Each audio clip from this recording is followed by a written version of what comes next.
instant bi réew mi dafa secret actualité mi ngi jógee fu ne pour le moment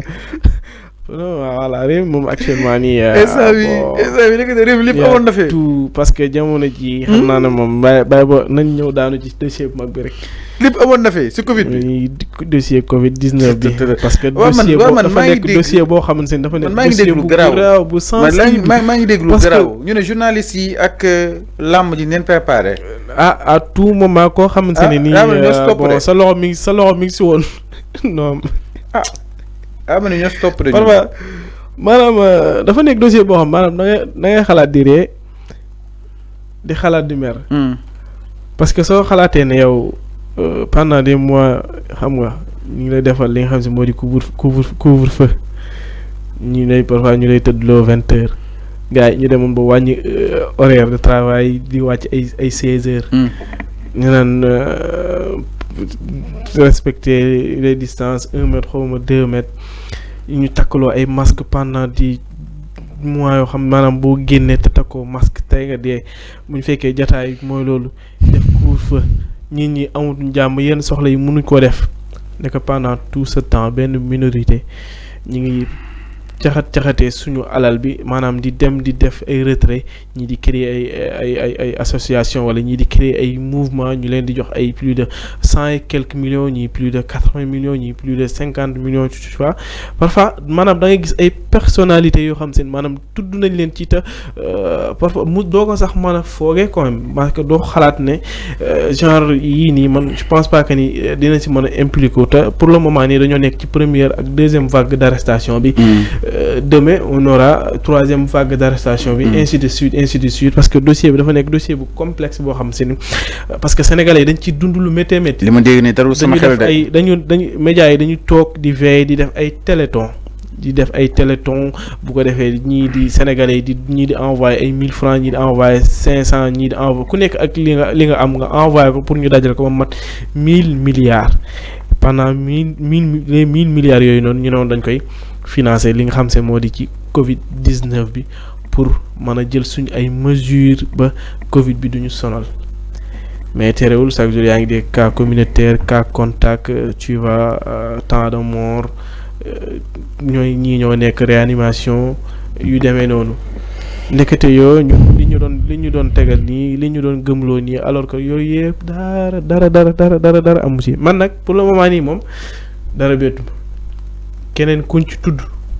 dara bettu ma ci non dara bettu ma ci keneen kuñ tudd ne taqe na ci wala laal na ci du ma bett de parce que man tet yi ma gis nii ñu commencé wadd nii jàll naa trop quoi ndeka ñun pendant tout ce temps ñun bi ñuy couvre duñ mën a doxi suñu soxla gars yi di génn 20h gi ñu leen di dóor xam nga di leen massacrer ndekete yoo maanaam dañoo tegoon maanaam ça veut dire daal maanaam couvre-feu bi daal kon dañ ko tegoon plan pour pàccoo alalu askan bi quoi. bi ñu doon joxe les 1000 milliards. ñun suñuy nelaw ñoom ñuy pàccoo wala suñu photo ñoom leen di séddoo en tout cas doy na waar wax na ko par rapport ak li nga xam ne que moo di boobu di dossier donc le dossier bi mi gën a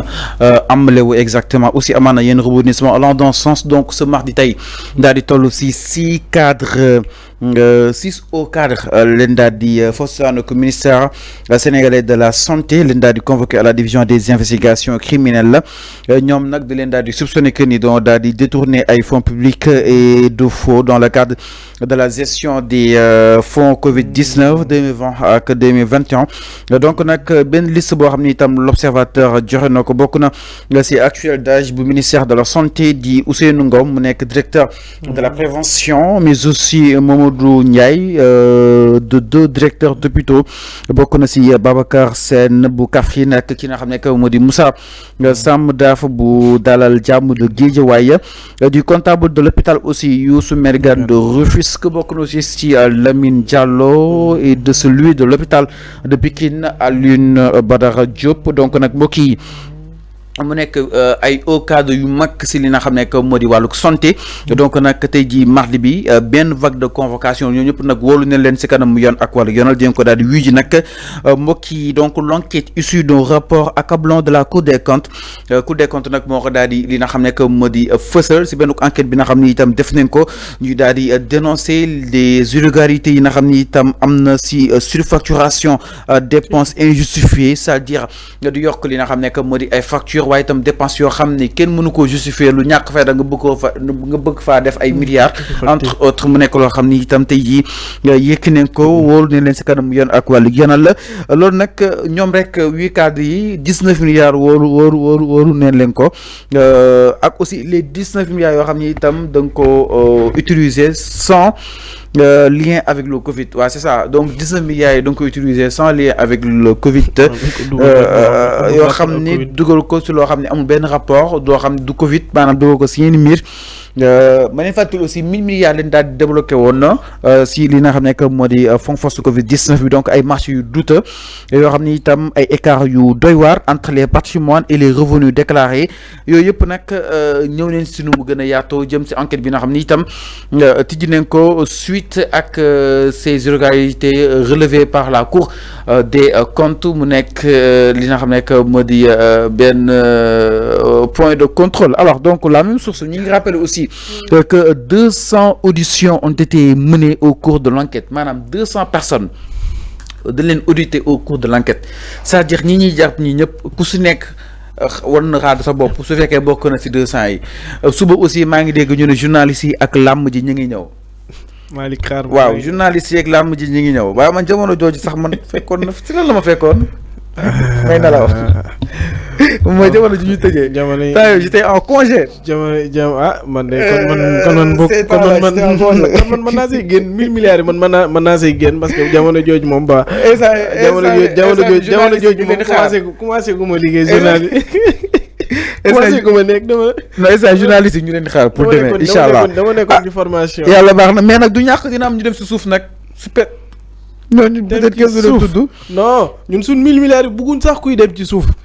mais nag sutura nag si la bokk fang daj ji rek lañ soxla. alors ñun mënuñu sonn ci 1000 milliards ba pare yow. sinon d'après aussi les dernières informations ba tey Pape Mor 9 rapports ont été transmis au parquet. C'est-à-dire 9 rapports jëbbal nañ ko li nga xam ne que mu di le procureur ñaari koy appuyé par un volumineux dossier de près de 400 kilos de documents. Oh.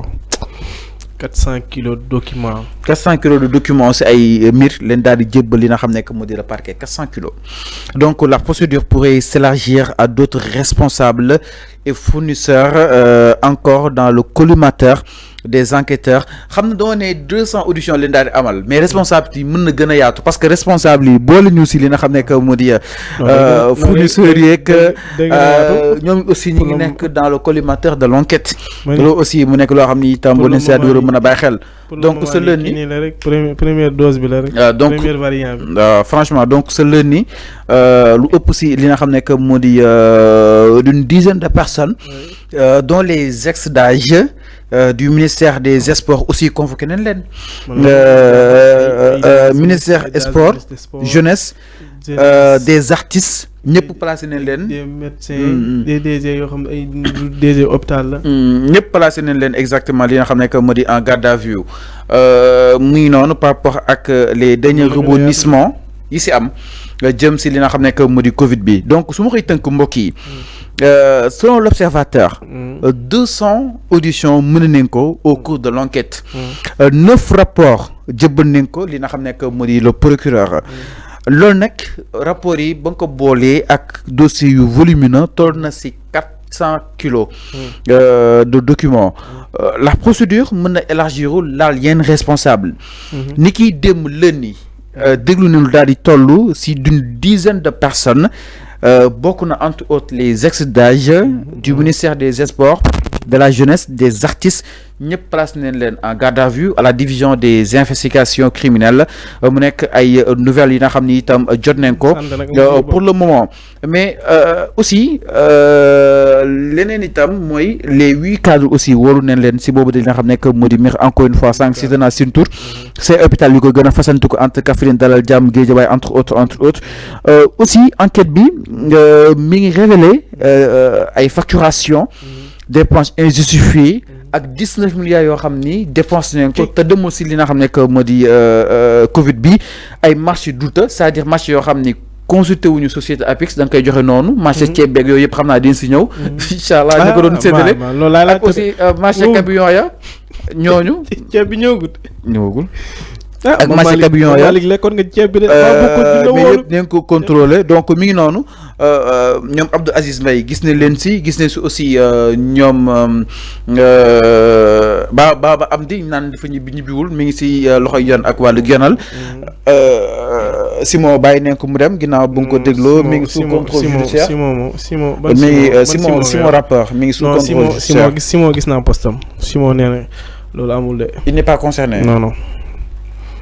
alors donc mu nekk une précision de taille peut-être après ñu toppaat li nga xam ne que moo di poste bi mais Baba Amdi mi ngi si loxo yoon ak wàllu yoon xam naa ñoom Simon peut-être sûrement Simon Faye bu Sen TV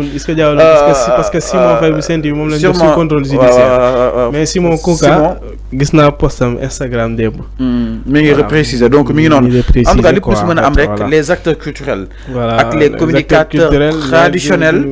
sont dans le collimateur du rappeur yëpp am rappeur yoo xam ne dañoo non du rappel maanaam c'est-à-dire